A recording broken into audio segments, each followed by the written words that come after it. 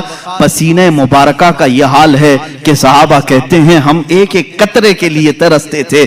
اور اتنا ہی نہیں, حضور اکرم صلی اللہ تعالی علیہ وسلم اگر وضو کر کے کلی فرماتے, صحابہ وہ کلی بھی نیچے گرنے نہیں دیتے. حالانکہ میں اور آپ وضو کریں ہمارے جسم سے نکلا ہوا پانی نجس ہو جائے گا, لیکن رسول پاک, یہ عروہ بن مسعود ثقفی ایک قاصد بن کر کے ایران کے بادشاہ کا یہ آیا, اور ایرانی بادشاہوں نے کہا تھا کہ جاؤ دیکھ کر کے آؤ محمد نے کیسی فوج جمع کی.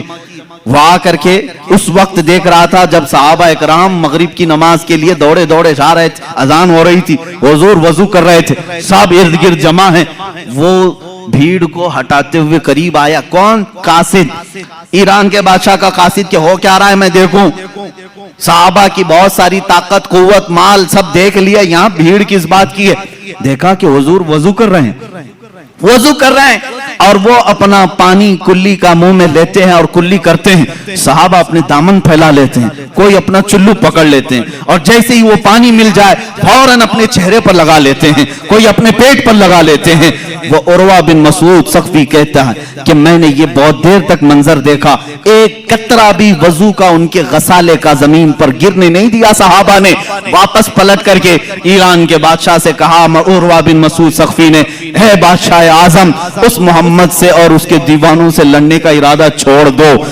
کہا بہت بڑی فوج ہے, بہت سامان جمع کیا. کہا نہیں, بہت بڑی فوج نہیں, بہت سامان نہیں, لیکن ایسے دیوانے جمع کیے ہیں کہ میں نے قیصر اور کسریٰ کی یہاں بھی یہ ادب و احترام نہیں دیکھا. کہا کیا ہے؟ کہا ارے وہ دیوانے اس کے کلی کے ایک قطرے کو زمین پر گرنے نہیں دیتے, وہ کب ان کے خون کے قطرے کو زمین پر آنے دیں گے؟ وہ اپنا سب کچھ لٹا دیں گے لیکن ان کے خون کا ایک قطرہ بھی زمین پر گرنے نہیں دیں گے. طاقت و قوت کے بادشاہ بھی لرز جاتے تھے عشق صحابہ کو دیکھ کر کے. ہونا تو یہی چاہیے تھا آج بھی. اے نوجوانوں, تمہارا جذبہ عشق رسول, جذبہ محبت رسول دیکھ کر دنیا تھرا جائے کہ ان کو نہ چھیڑو, کہ یہ محمد عربی صلی اللہ تعالی علیہ وسلم کے لیے اپنی جان بھی دے سکتے ہیں. الحمدللہ آج بھی غازیان اسلام ہیں, موجود ہیں. جس نے گستاخی کی انہوں نے دنیا نہیں دیکھا, اس کا سر تن سے جدا کر دیا اور اپنے آپ کو زندان کے حوالے کر دیا یا پھانسی کے حوالے کر دیا. لیکن جب بھی کسی عاشق رسول کو پھانسی ہوئی ہے وہ ڈرا سہما نہیں, پھندوں کو چومتے ہوئے جاتا ہے. اس لیے کہ ہمارا عقیدہ ہے کہ جو عشق مصطفیٰ میں پھانسی کی سزا پر بھی چڑھ جائے, عزیزان گرامی, اس کی سزا سخت نہیں ہوتی. ادھر پھانسی کا پھندا لگا ہوگا, سامنے جمال مصطفیٰ دیکھ رہا ہوگا. احمد بن حنبل اس کے سچے گواہ ہیں. امام احمد بن حنبل کوڑے مارے جا رہے تھے, تہبند کھلی جا رہی تھی, آپ کو رونا آ گیا. جلاد کوڑے مار رہا تھا, آپ کی لنگی کھل رہی تھی. اچانک دیکھا غیب سے 2 ہاتھ آئے, لنگی کو تھام لیے اور ان کے تہبند کو باندھ دیا. جلاد کوڑے مارنے کا چھوڑ دیا, رک گیا. اس نے دیکھا کہ کچھ تو ہوا ہے۔ اب امام احمد بن حنبل کہتے ہیں جو تھوڑی دیر پہلے رو رہے تھے، کہا اب مارو اور کوڑے لگاؤ اور مزے سے۔ کہا تمہیں درد نہیں ہوتا؟ کہا اب درد کس بات کا؟ جس کے لیے کوڑے کھا رہا تھا اس کا جمال سامنے موجود ہے۔ اسی لیے بریلی کا امام پھر کہتا ہے یا رسول اللہ پھر کے گلی گلی تباہ، ٹھوکریں سب کی کھائی کیوں؟ دل کو جو عقل دے خدا تیری گلی سے جائے کیوں؟ جان ہے عشق مصطفیٰ روز فزوں کرے خدا، جس کو ہو درد کا مزہ ناز دوا اٹھائے کیوں؟ جس کو ہو درد کا مزہ، میں کہتا ہوں درد میں جسے مزہ آتا ہو وہ دوا کے چکر میں کیوں پڑا رہے، وہ علاج کے چکر میں کیوں پڑا رہے؟ جس کو ہو درد کا مزہ ناز دوا اٹھائے کیوں؟ رسول کریم صلی اللہ تعالی علیہ وسلم کے جمال جہاں آرا کو صحابہ اس طرح سے کلی کا ایک قطرہ بھی زمین پر آنے نہیں دیتے، پسینے مبارکہ کے قطرے اپنے جسم پر مل لیتے، خوشبو کے طور پر لگا لیتے، اپنی اولاد کو اپنی دلہنوں کو لگاتے۔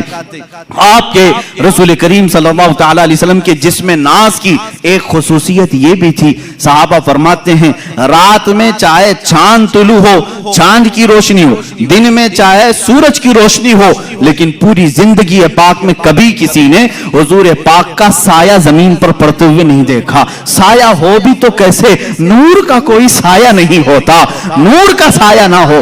یہ اور بات ہے کہ ہم تعویل کریں، لیکن حقیقت بات یہ بھی ہے، ایک عاشق رسول نے یہ کہا حضور کا سایہ کیوں نہیں، وہ بھی تو انسان تھے، سارے انسانوں کے سائے تھے۔ اللہ اللہ رب تبارک و تعالی اپنے حبیب سے یہ محبت کا انداز دیکھیں، اس لیے سایہ نہیں بنایا کہ کبھی اس سائے پر کسی دوسرے کا قدم نہ پڑ سکے، کسی دوسرے کا قدم اس سائے پر نہ آ سکے۔ میرے آپ کے کسی کے سائے پر ہو سکتا ہے لوگوں کے قدم پڑ جائیں، مولا کو یہ بھی گوارا نہیں کہ سائے مصطفیٰ پر بھی کسی کا قدم پڑے، اس لیے میرے مصطفیٰ کا سایہ نہیں۔ آپ کی خصوصیات میں یہ بھی ہے کبھی پوری زندگی پاک میں آپ کے جسم پاک پر مکھی نہیں بیٹھی، کبھی مچھر نہیں آیا، کبھی آپ کے سر میں جو نہیں آئی۔ وہ بھی کیسے میل کچیل سے یہ سب آتے ہیں، اور نور میں نہ میل ہوتا ہے نہ کچیل ہوتا ہے۔ جو کہاں سے آئے گی؟ جو اپنی غذا کھانے کے لیے، کچرا کھانے کے لیے آتی ہے۔ کچرا جہاں اس کا تصور بھی نہ ہو وہاں یہ چیزیں نہیں۔ کبھی آپ کو حضور اکرم صلی اللہ تعالی علیہ وسلم کو آپ کے جسم پاک پر مچھر کے بیٹھتے ہوئے نہیں دیکھا، اور مکھی کو بیٹھتے ہوئے نہیں دیکھا، کسی نے نہیں، اور کبھی آپ کے قریب نہ مچھر آتا نہ مکھی آتی۔ اب یہ تمام خصوصیات میرے آقا صلی اللہ تعالی علیہ وسلم کی، ذرا یہ بھی دیکھ لیں آپ کے لعاب پاک کا اثر کیا تھا۔ حضور پاک صلی اللہ تعالی علیہ وسلم جس کو ہم تھوک کہیں، ہم اور آپ تھوکیں تو یہ تھوک ہے، حضور پاک صلی اللہ تعالی علیہ وسلم کے تھوک شریف کو ہم ادب سے لعاب پاک کہتے ہیں۔ اور یہ عام نہیں تھا، بلکہ میں نے اس کی تاثیر کل کے معجزات میں بھی بیان کی تھی۔ جس کھانے میں یہ پڑھا وہ 1500 کو کھانا کھلا دیا، لیکن کھانا ختم نہیں ہوا۔ لیکن دو جگہوں پر بڑی تاثیر نظر آتی ہے۔ جب ہجرت کی رات تھی، صدیق اکبر غار میں تھے، اور سانپ آ کر کے آپ کے پیر پر ڈس لیا تھا۔ وہ جو دیدار کے اشتیاق میں سانپ چلا تو گیا، لیکن زہر اتنا چڑھ گیا تھا کہ ران تک پیلا پنا گیا تھا۔ صدیق اکبر نے اپنا پیر حضور کو دکھایا، کہا سانپ ڈس چکا ہے۔ اللہ کے نبی صلی اللہ علیہ وسلم نے اپنا لعاب پاک نکالا، وہاں پر لگایا۔ کہتے ہیں حضرت ابوبکر پورا زہر اتر گیا، مجھے یہ پتہ ہی نہیں تھا کہ اس پیر میں سانپ کاٹا تھا کہ اس پیر میں کاٹا تھا۔ وہ اس طرح سے شفا یابی ملی۔ ایک صاحب دوسرے صحابی کی بات بعد میں، لیکن خیبر کے موقع پر جو قلعہ خیبر فتح نہیں ہو رہا تھا، حضور پاک صلی اللہ علیہ وسلم نے رات کے وقت اعلان کیا کل میں یہ جھنڈا ایسے شخص کو دوں گا جس کو اللہ بھی پسند کرتا ہے، اس کا رسول بھی پسند کرتا، اور اسی کے ہاتھ اللہ نے فتح رکھی۔ صبح سارے صحابہ انتظار میں تھے کہ جھنڈا کس کو ملے، پورے مجمع میں سناٹا تھا۔ میرے آقا صلی اللہ علیہ وسلم نے حیدر کرار علی مرتضیٰ کو بلایا۔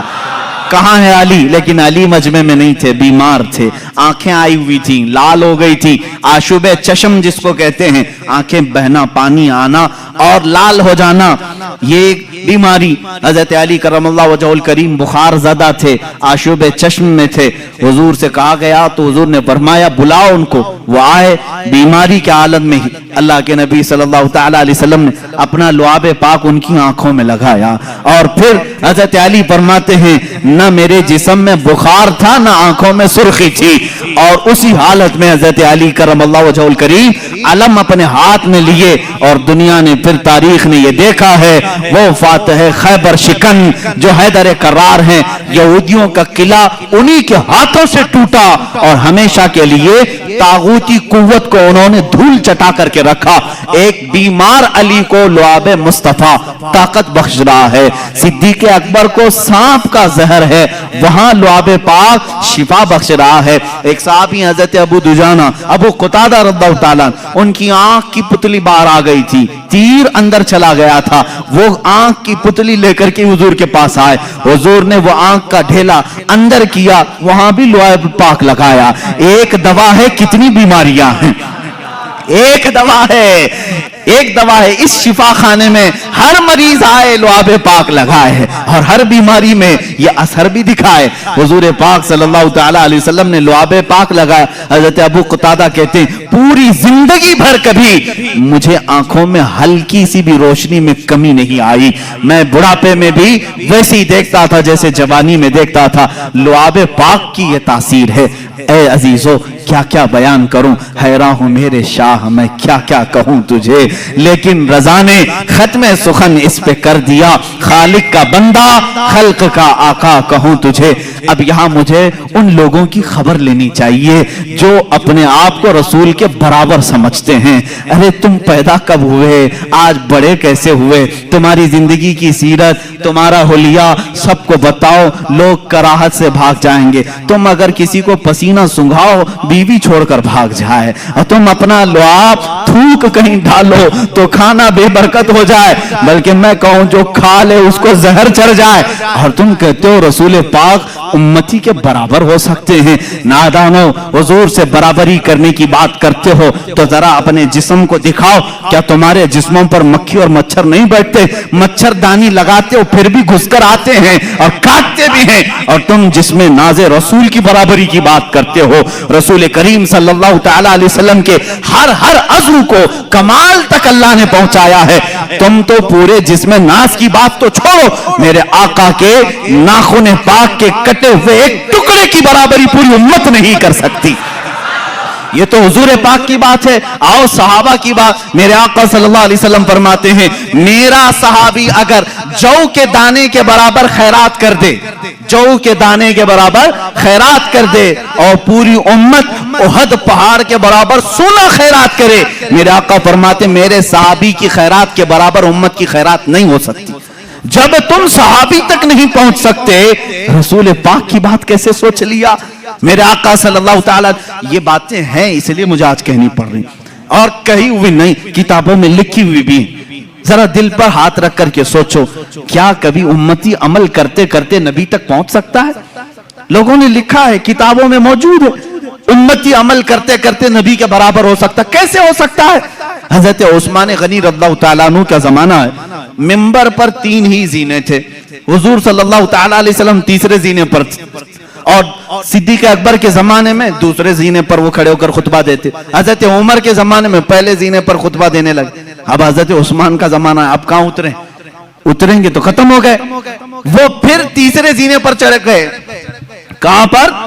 تیسرے پر۔ لوگوں نے بعد میں خطبہ دینے کے بعد حضرت عثمان سے پوچھا صحابہ رسول کا عقیدہ کیا ہے، صحابہ میں بھی عقیدہ کیا چلتا تھا اس زمانے میں، سنو۔ صحابہ نے پوچھا، حضور صلی اللہ تعالیٰ علیہ وسلم کے بعد حضرت ابوبکر دوسرے پر کھڑے ہو کر خطبہ دیتے تھے، حضرت عمر نیچے پہلے والے زینے پر کھڑے ہو کر خطبہ دیتے تھے، اب آپ کے زمانے میں آپ پھر تیسرے پر کھڑے ہو گئے۔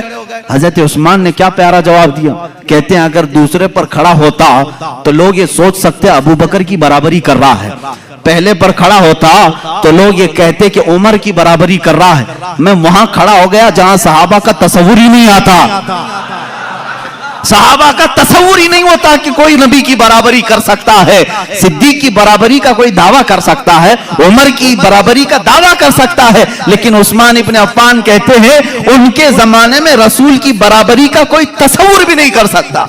1400 سال کے بعد تم برابری کا دعویٰ کیسے کرنے لگ گئے؟ حضور پاک صلی اللہ تعالیٰ علیہ وسلم کے ایک عضو پاک بلکہ ان سے ریلیٹڈ جو چیزیں ہیں ان کی بھی برابری نہیں ہو سکتی. لاؤ تمہارے دسترخوانوں کو بھی آگ میں ڈال کر کے دیکھتے ہیں جلتے ہیں کہ نہیں جلتے ہیں. بلکہ منہ مبارکہ جو ہمارے پاس ہے اس کے متعلق بھی صحیح اسناد یہ ملتی ہیں. اگر آگ میں رکھا گیا، کئی مرتبہ ایسے حالات پیش آئے آگ نے منہ مبارک کو بھی نہیں جلایا ہے. آج بھی منہ مبارکہ کو آگ نہیں جلاتی. یہ رسول کریم صلی اللہ تعالیٰ علیہ وسلم کے جسم پاک سے لگی ہوئی چیز کی تاثیر ہے. ارے میرے عزیزو، حضور پاک صلی اللہ تعالیٰ علیہ وسلم کے قریب جو جانور تھے ان کی عظمت بڑھ گئی. ہم حضور کی سواری ایک یافور ہے، خچر، جو محبت رسول کے قائل ہیں وہ یافور نہیں کہتے، حضرت یافور کہتے ہیں. حضرت یافور کہتے ہیں. حضور کی اونٹنی تھی، ایک کا نام عزبہ ہے، ایک کا نام قصوہ ہے، اور محبان رسول حضرت قصوہ حضرت عزبہ کہتے ہیں. عام جانور ہی تو ہے لیکن سواری رسول اللہ نے کی ہے، اس لیے ان جانوروں کا بھی ادب کرتے ہیں. حضرت ابو بکر صدیق رضی اللہ تعالیٰ امت میں جو کام کریں وہ سب کے لیے دلیل ہے. حضور کی وفات کے بعد رسول کریم صلی اللہ تعالیٰ علیہ وسلم کی جو سواریاں تھیں، حضرت ابو بکر قصوہ اونٹنی کا خیال کرتے، اس کے پاس کھانا لے جا کر رکھتے، اس کے جسم کو سہلاتے، اس لیے کہ حضور کی وفات کے غم میں وہ کھانا چھوڑ چکی تھی. اس زمانے میں صحابہ ان جانوروں کا بھی ادب کرتے تھے جو رسول کریم صلی اللہ تعالیٰ علیہ وسلم سے ریلیٹڈ تھے. مجھے حیرت ہوتی ہے ان ظالم سعودیوں کے حرکات پر. انہوں نے کھود کر کے نشانات مٹا دیے.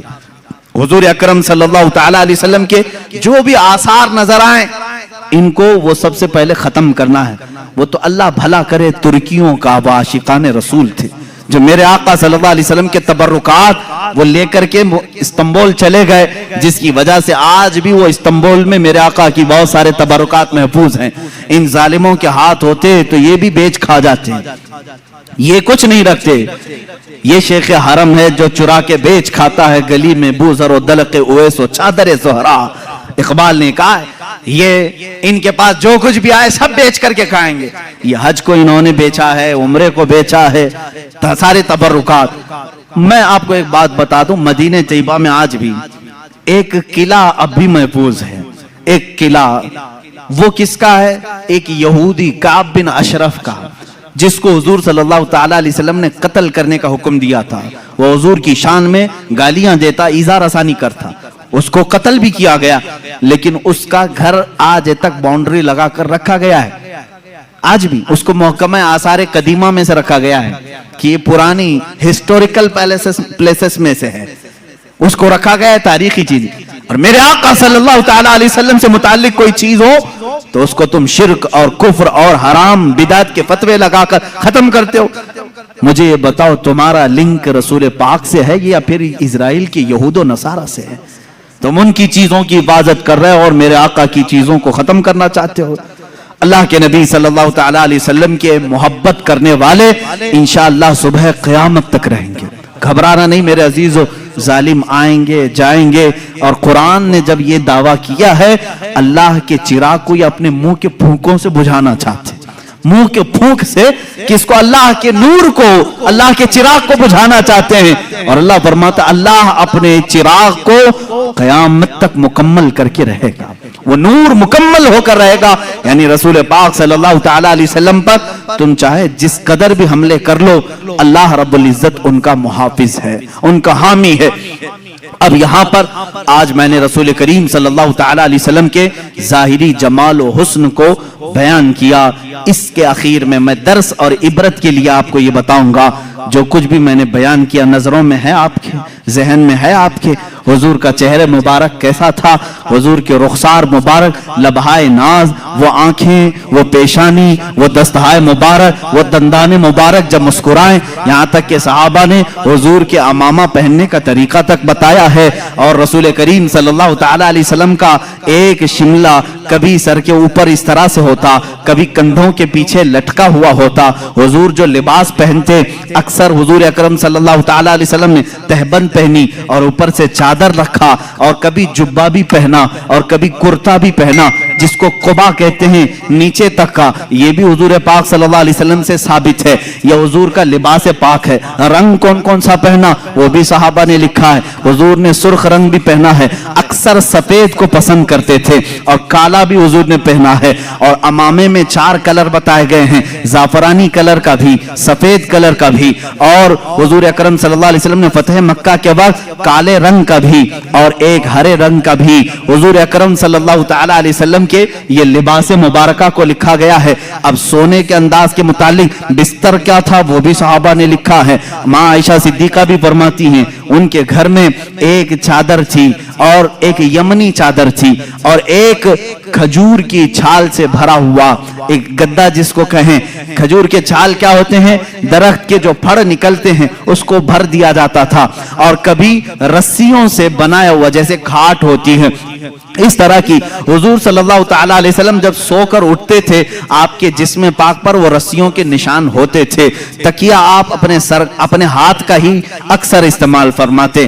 اور رسول کریم صلی اللہ تعالی علیہ وسلم کے استعمال کرنے والی چیزوں میں کیا کیا تھی آج میں پوری چیزیں عرض کر دوں. اللہ کے حبیب صلی اللہ تعالی علیہ وسلم سرما لگاتے اور پسند بھی فرماتے, اور ارشاد فرماتے اسمد سرما لگایا کرو, تمہاری آنکھوں میں وہ نور کو بڑھاتا ہے اور تمہاری پلکیں اگاتا ہے. اسمد ایک سرمے کا نام ہے. حضور اکرم صلی اللہ تعالی علیہ وسلم تیل استعمال فرماتے, تیل اپنے سر پر بھی, اپنی داڑھی مبارک, اپنی مونچھ پر, اپنی بھووں کو حضور اکرم صلی اللہ تعالی علیہ وسلم سونے سے پہلے استعمال فرماتے.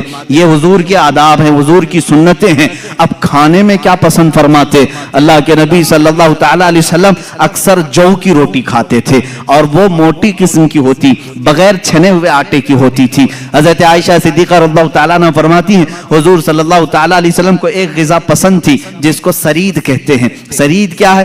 گوشت کا سالن روٹی کے اوپر ڈال دیا جاتا اور روٹی کو چور کر کے جیسے کھچڑی بنتی ہے, یہ سرید میرے آقا کو بہت پسند تھی. اور حضور صلی اللہ تعالیٰ علیہ وسلم سبزیوں میں لوکی شریف بہت پسند کرتے تھے, یعنی جو لمبا کدو ہوتا ہے, گول والا نہیں, لمبا والا کدو, یہ حضور اکرم صلی اللہ تعالیٰ علیہ وسلم کو بہت پسند تھا. یہاں تک کہ حضرت ام سلمہ فرماتی ہیں جب سالن کے کھٹورے میں کدو کے ٹکڑے ہوتے حضور ایک ایک ٹکڑا چن چن کر کے اپنے برتن میں لیتے تھے.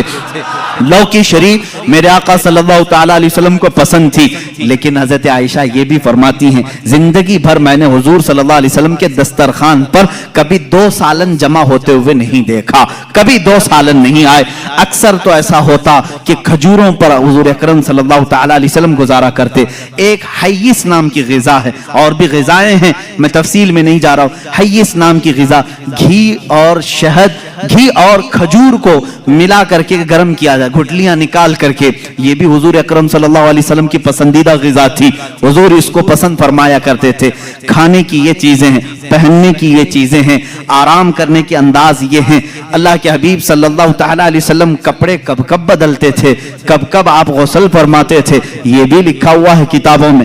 رسول کریم صلی اللہ تعالیٰ علیہ وسلم ہر دوسرے دن غسل بھی فرمایا کرتے, اور لباس ہفتے میں 2 یا 3 مرتبہ. اور جب کبھی کوئی وفد یا کوئی قبیلہ ملاقات کے لیے آئے, آپ کے جسم پاک پر نہایت ہی اچھی قیمت والا جبہ ہوتا تھا لوگوں سے ملاقات کرنے کے لیے, اور آپ کا امامہ مبارکہ نہایت ہی عظیم لگتا, ایسے کہ اچانک کوئی دیکھ لے تو اس پر رعب طاری ہو جائے, اور جو ہمیشہ ملنے والا دیکھتا تو آنکھیں پلکانا جھپکانا بھول جائے. حضور پاک صلی اللہ تعالیٰ علیہ وسلم جب اس سفید رنگت پر کالے رنگ کا امامہ شریف پہنتے تھے تو صحابہ کہتے ہیں ایسا لگتا کہ دن کے اجالے میں رات چھا گئی ہو. یہ رسول کریم صلی اللہ تعالیٰ علیہ وسلم اپنے ہاتھ میں عصا مبارکہ بھی استعمال فرماتے رہے. عصا حضور اکرم صلی اللہ علیہ وسلم لے کر چلتے بھی تھے. صحابہ نے یہ بھی بتایا حضور کے چلنے کا انداز کیسا تھا.